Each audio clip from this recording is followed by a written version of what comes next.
Olá pessoal, mais uma aula nossa, né? Hoje a gente vai ver a parte da geografia, a Terra e sua estrutura e composição.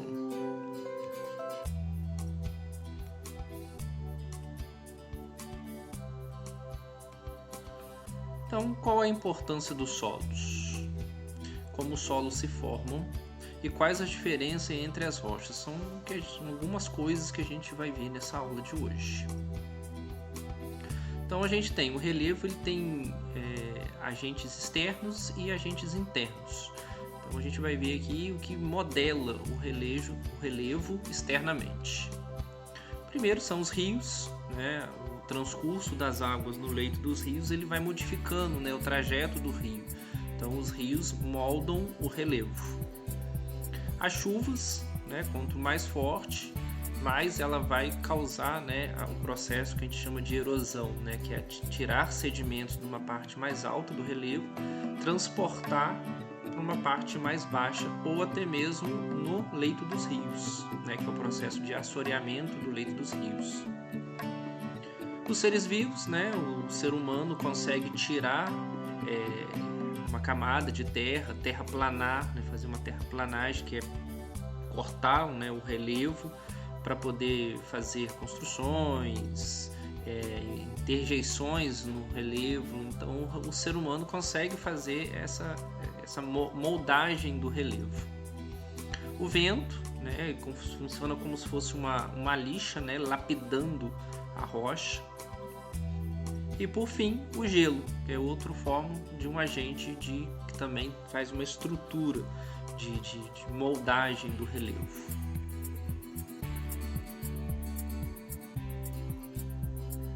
Então a gente tem processos, né, de erosão, que é a perda dos sedimentos, e a gente vai ter a deposição, né, do sedimento, que é o ganho dos sedimentos. Então num processo a gente vai ter a soltura da cabeça da montanha para esse transporte até o vale ou o leito dos rios. E esse processo, se ele ocorrer quando o solo não é preparado para lidar com o volume de chuva, ele vai cortar o solo. O que a gente tem ali na imagem, ó, é uma vossoroca, que é esse processo erosivo muito forte. Então, a formação de grandes buracos de erosão causados pela chuva ou intempéries, em solos onde a vegetação é escassa e não mais protege o solo, que fica cascalhento e suscetível de carregamento por enxurrada. Então a enxurrada vai batendo e vai levando todo o solo embora. É um processo que em alguns casos, como no exemplo aí, é irreversível. Pode ser usado alguns processos de plantio de bambu para tentar segurar o relevo, né? Pode ser feito um reflorestamento dessa região, mas em alguns casos é irreversível, né? Você vai ter esse corte, né, no relevo para sempre. O intemperismo, né, que é um processo de degradação ou decomposição da rocha. O solo é formado por fragmentos de rocha que sofreram intemperismo. A intensidade interfere na formação do solo. Aí o intemperismo ele pode ser de três formas. Ele pode ser físico, né? A quebra, a degradação é mecânica da rocha. Então, geralmente é causada pela temperatura, predomina em locais secos e frios. É quando você tem a brusca mudança de temperatura. De dia é muito quente e de noite é muito frio. Então, essa mudança brusca na rocha geralmente acontece em regiões desérticas, ou regiões que têm um clima muito seco. Então acontece esse intemperismo físico, né? Tanto esse movimento brusco, a rocha vai partindo, vai virando areia. O intemperismo químico, a decomposição da rocha, é um tipo mais forte. Aí o intemperismo químico, um exemplo é a água. A água vai lapidando o relevo, a rocha, predomina em locais úmidos. E o intemperismo biológico, causado por seres vivos, pode ser biológico físico ou biológico químico. Seres vivos aí inclui-se, né, o ser vivo, o ser humano. Aí a gente tem um exemplo, né, de como que funciona esse intemperismo. A gente tem um processo aqui no alto da montanha, né, o relevo, né, uma meteorização, uma erosão, então o sedimento ele vai, né, descer para uma parte mais baixa. Então o transporte de sedimentos promovidos pela água ou pelo vento. As correntes oceânicas transportam e depositam os materiais pelas correntes pela precipitação química. Então vai ser soterrado no leito ou de um rio ou no fundo do oceano. À medida que se acumulam novos sedimentos, os estratos inferiores transformam-se em rochas sedimentares. Então o sedimento ele vai depositado, né, em várias camadas, com o tempo e a pressão da água vão transformando essas camadas de sedimento em rocha sedimentar. Detalhe que essa rocha sedimentar que a gente encontra os fósseis, que a gente encontra o carvão mineral, que a gente vai encontrar o petróleo. Então é nessa estrutura aqui que a gente vai ter essa formação geológica. Então, o intemperismo, né, que é esse transporte do sedimento. O 2, a erosão, que é a descida, né, o corte da rocha. O transporte, que é feito pela água, chuva, vento. A deposição, né, no leito do rio, no fundo do oceano. E a litificação. Litificação é quando o sedimento vai virar um processo rochoso. Então, vamos ser pelo processo da temperatura, pelo processo da pressão, esses sedimentos vão virar camadas rochosas. Os tipos de rocha, a gente vai ter rochas magmáticas ou ígneas, tem sua origem na solidificação do magma. Podem ser intrusivas ou plutônicas, né, quando o resfriamento e a solidificação é no interior da Terra, é um processo lento e com a formação de cristais. Um exemplo disso é o granito e o cabro. Outro processo, rochas magmáticas ou ígneas, podem ser extrusivas, é quando o resfriamento e a solidificação na superfície, é quando o magma sai para fora e ele vai se resfriar rapidamente, né? Então o resfriamento é mais rápido e as rochas mais escuras e opacas. Exemplo é o basalto ou andesito. Em algumas praias, principalmente no Brasil, tem algumas praias que são feitas com esse tipo de rocha. Então a areia é uma areia preta. Então essa areia preta ela é formada ou por basalto ou por andesito, né? Que são essas rochas escuras, que é a rocha magmática que esfriou rapidamente. Então ela vai se quebrando e, né, não vira uma areia branquinha, vai ser uma areia preta. Rochas sedimentares formadas pela deposição, compactação de sedimentos, é um processo de formação. Os detritos se acumulam e se consolidam em camadas de estratos, como eu tinha falado agora há pouco para vocês, né? São aquelas camadas que a gente vai ter aqui, ó. Essas camadas são milhares de anos para serem formadas, então cada camada são sedimentos que foram depositados. Então um exemplo de rocha desse tipo é o arenito, é a argila, é o carvão mineral, né? Porque são todos formados pela deposição de sedimentos. Rochas metamórficas formadas a partir da transformação de outras rochas, né? Então é a modificação. Metamórficas, né? Outra forma, né? Outro processo. Então podem ser magmáticas ou sedimentares. Então é uma rocha que se modificou, né?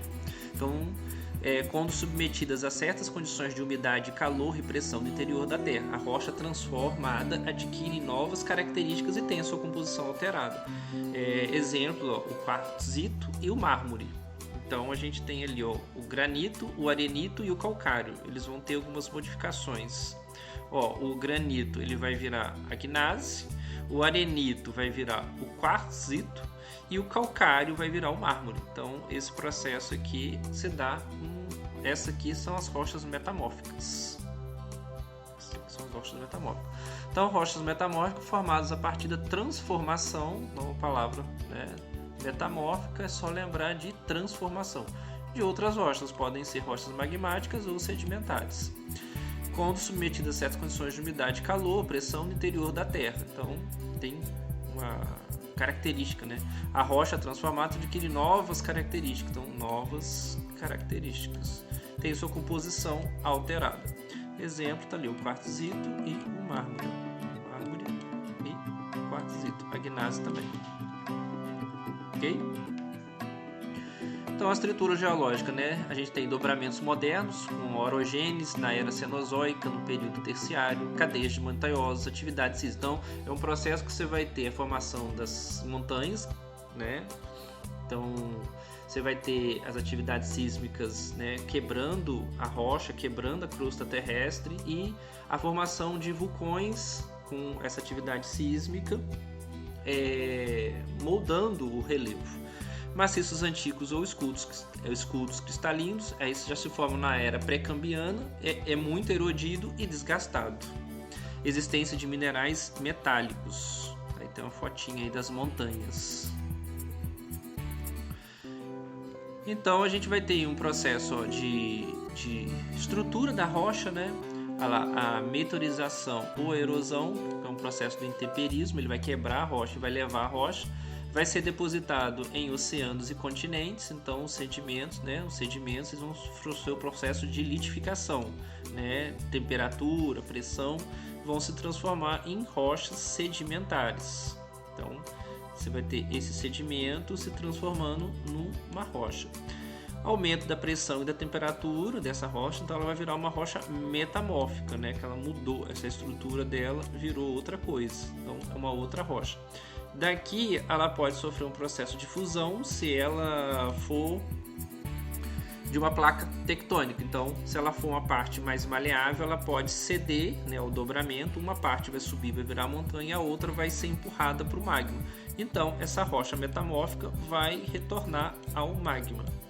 E esse magma pode ser expelido, né, arrefecimento dele pode ser expelido para fora pelos vulcões e transformar em rochas magmáticas, porque veio do magma. Então, esse é um caminho. Essa rocha magmática, né, com sorregimento, né, ela saiu para fora da crosta, ela pode sofrer um processo de intemperismo e continuar o círculo. Essa rocha sedimentar aqui, ela pode sofrer um outro processo, que é o de soerguimento. É quando você tem um contato de duas placas tectônicas, uma vai ser levantada, né? Então, ela vai ser levantada e se tornar uma montanha e continuar o ciclo dela aqui, ó, esse ciclo aqui. Ou a rocha metamórfica também pode sofrer o processo de soerguimento, ou seja, uma placa tectônica levantar, então ela vai continuar com esse ciclo de retornar esse processo aqui. A rocha magmática, essa daqui, ó, a rocha magmática, ela pode sofrer um processo de aumento de pressão e temperatura e mudar e se tornar uma rocha metamórfica. Então você tem 3 ciclos aqui. Você tem o primeiro ciclo, que é da rocha, do sedimento se tornando em rochas sedimentares, consequentemente virando uma rocha metamórfica, se fundindo ao magma, esse magma sendo expelido. Então você tem um ciclo aqui novamente da rocha. Ou ela pode ser sobreerguida, né? Ela vai levantar tanto na sedimentar quanto na metamórfica, ela pode ser levantada. Levantou, você vai ter o processo do ciclo de novo, né? Ou então a rocha metamórfica, ela pode sofrer o processo de pressão e temperatura e se tornar uma rocha metamórfica. Aí aqui ela pode ser sobreerguida ou ela pode se fundir ao núcleo. Então esse é o ciclo de estrutura no interior da rocha. Então a gente tem bacias sedimentares, formação desde a era paleozoica até cenozoica. Forma-se por acúmulos de surgimentos orgânicos e inorgânicos. Existência de combustível fóssil, como carvão, petróleo. Lembrando que o petróleo é uma rocha líquida. Curiosidade. Então aí são as principais formas do relevo. A gente pode começar na parte de baixo aqui. A região abissal são as regiões que o ser humano conhece muito pouco, né? Que é aquele fundo do oceano. Então a gente conhece mais coisas do espaço do que essa região aqui por causa da pressão, né? Vide o submarino que implodiu, não estava preparado para lidar com a pressão da água. A pressão da água é muito superior à pressão atmosférica, essa pressão que a gente tem aqui do ar. Então essa pressão da água é muito superior. A região pelágica, que é essa parte aqui, é onde a gente tem mais conhecimento, onde é que a gente tem aqui a pesca, então essa estrutura aqui.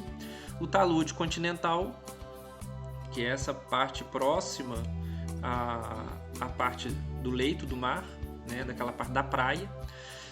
A plataforma continental é praticamente a praia, né? Onde é que a gente consegue aquela estrutura de areia, né? Tá aqui na plataforma continental. A gente vai ter a planície, que é a região próximas aos mares ou próxima aos rios, aos vales dos rios. O planalto já é uma região com uma certa altitude, né? Uma certa altura em relação ao nível do mar, geralmente acima de 300 metros acima do nível do mar. A cidade que a gente está, Juiz de Fora, ela está a 700, né? Mais ou menos 700 metros acima do mar. Então a gente tem um planalto, né? A gente está em cima de um planalto. A gente vai ter montanhas, que é aquela estrutura do relevo mais recente, né? Com o erguimento da placa continental. No Brasil a gente pode considerar que a gente não tem montanhas, porque os nossos relevos, né, as nossas montanhas estão desgastadas, então a gente pode falar que a gente não tem montanha. O que a gente tem aqui no Brasil são morros ou mares de morros, né, que são montanhas desgastadas, ou seja, são montanhas que estão diminuindo. As nossas montanhas não aumentam mais, então elas não se erguem. Então, como elas não se erguem mais, né, elas não estão se erguendo mais, elas estão reduzindo por causa do intemperismo, a gente pode falar que a gente não tem montanha, porque montanha é um conceito de relevo moderno. E o outro conceito que a gente tem é de depressão. A depressão pode ser relativa, quando ela está acima do nível do mar, ou a depressão ela pode ser absoluta, quando ela está abaixo do nível do mar.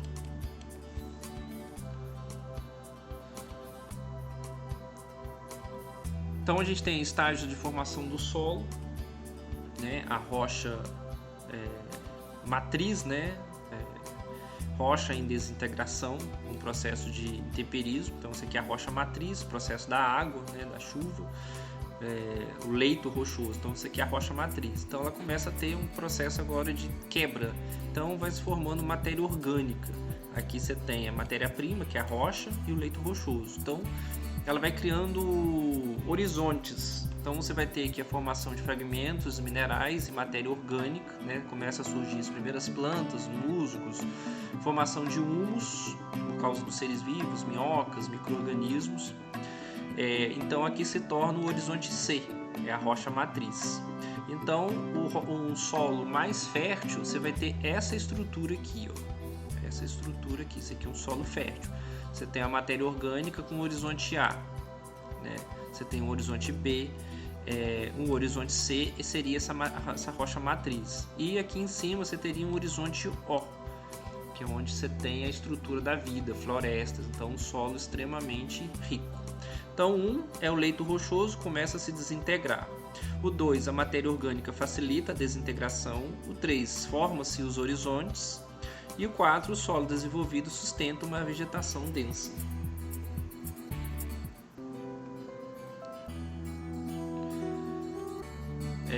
Aí a gente tem uma outra estrutura de solo, um outro gráfico, né? Que a gente tem tempo e milhares de anos. Lembrando que esse processo da rocha não acontece de um dia para a noite, são milhares de anos até a rocha ter essa estrutura. Aqui no primeiro regolito, composta por musgo, líquido, pequenos arbustos. Você vê fragmentos de rocha, tem rocha subjacente, então você vê que você tem poucos horizontes. Formação do solo. Os solos férteis e maduros se formam ao longo de milhares de anos de fragmentos de rochas meteorizada e o resto de organismos vivos em decomposição. No 2 aqui é um solo imaturo com ervas pequenas e arbustos.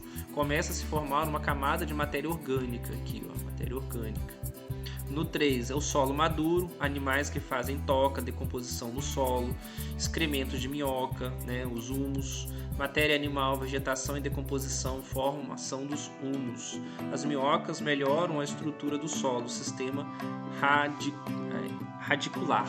Então você tem vários horizontes, o horizonte O, que é a parte que tem o humus, você tem o horizonte A, o solo arável de agricultura, o horizonte B, o subsolo, o horizonte C, fragmento da rocha, e o horizonte D é a rocha matriz ou a rocha de origem. Tá aí tipos de solo, ele pode ser arenoso, né, que tem essa parte com areia, estrutura. Ele pode ser argiloso, onde a impermeabilidade da água é difícil, geralmente ele trinca, né, aquele solo com muita argila. Ele pode ser solo de terra roxa, né, importante para a plantação de café, principalmente no interior de São Paulo, que é aquela terra vermelha. Lembrando que o roxo aqui vem do italiano, né, então quer dizer vermelho em italiano. E o solo, né, o melhor solo, são os umíferos ou de terra preta, né, para plantio principalmente. E o solo pode sofrer um processo de degradação ou de empobrecimento. Como é que isso acontece? Com queimadas, que você vai matar os micro-organismos, você vai matar toda a estrutura de humus do solo. Então, o principal empobrecimento do solo são as queimadas. Pode ser por vossoroca, que é aquele processo que vai levando todo o solo embora, né, por causa da chuva, leva tudo embora. Pode sofrer por lixiviação, que é aquele processo de compactação do solo, né, o solo vai sendo compactado, você tem a perda do solo. Desmatamento, você tirar a camada de proteção do solo, ele vai sofrer o processo de vossoroca, o processo de erosão. Agrotóxico, ele é absorvido no solo, vai matar a vida do solo, vai ir para o lençol freático, então o agrotóxico é um problema sério. Você vai ter a monocultura. Com a monocultura você tem um empobrecimento da espécie vivente de uma região. Então você vai ter uma mesma quantidade de insetos, você não vai ter uma biodiversidade variada como você tem na floresta. Então a monocultura acaba empobrecendo o solo. Os lixões a céu aberto, isso aí nem precisa falar, né? Que isso aí vai contaminar totalmente o solo. E a ravina ou o barranco, né? A ravina vai ser aquele processo de desgaste do solo que vai embora, que no final acaba virando uma vossoroca, é o início da vossoroca. E para a gente preservar o solo, tem algumas formas. Você pode fazer por policultura. Policultura é um sistema de rotação de culturas. Você divide o lote, né, de terra em, vamos supor, em 4 pedaços, né? 1, 2, 3, 4, né? 1, 2, 3, 4. E você vai alternando. A cada safra, a cada ano, você vai alterando. E sempre você deixa um em repouso. Então você altera. O que você plantou no primeiro, plantou milho no primeiro, arroz no segundo, café, soja no terceiro, e no quarto você não plantou nada. Aí você vai alterando. No ano seguinte você planta soja no segundo, milho no terceiro e arroz no primeiro. Então você vai alterando as culturas. Isso você evita que o solo perca nutrientes. É uma forma de fazer isso. A outra seria essa rotação de culturas. Você alterando, né, com relação dos anos a estrutura de plantio. O reflorestamento, né, você replantar de novo a floresta, né, que estava no solo, para não perder aquela estrutura, não criar aqui ravinas e vossorocas. E o terraceamento ou curvas de nível. Essa estrutura de escada é muito usada lá no Oriente, China, Taiwan, Japão, para poder fazer o plantio. Com isso aqui a chuva não desce rápido, então não tem essa velocidade na chuva, né, da água descendo, então ela desce com mais calma e se propicia, né, usar essa estrutura, esse degrau para poder fazer o plantio, principalmente de arroz. Então beleza, é isso, nossa aula. Então, na próxima aula a gente continua esse processo de estrutura do nosso planeta Terra. Então, curta aí, comenta, compartilha, deixa seu like, seu dislike, deixa sua opinião aí. Seja pertinente ao comentar, entendeu? E sua opinião é importante. Aquele abraço, valeu!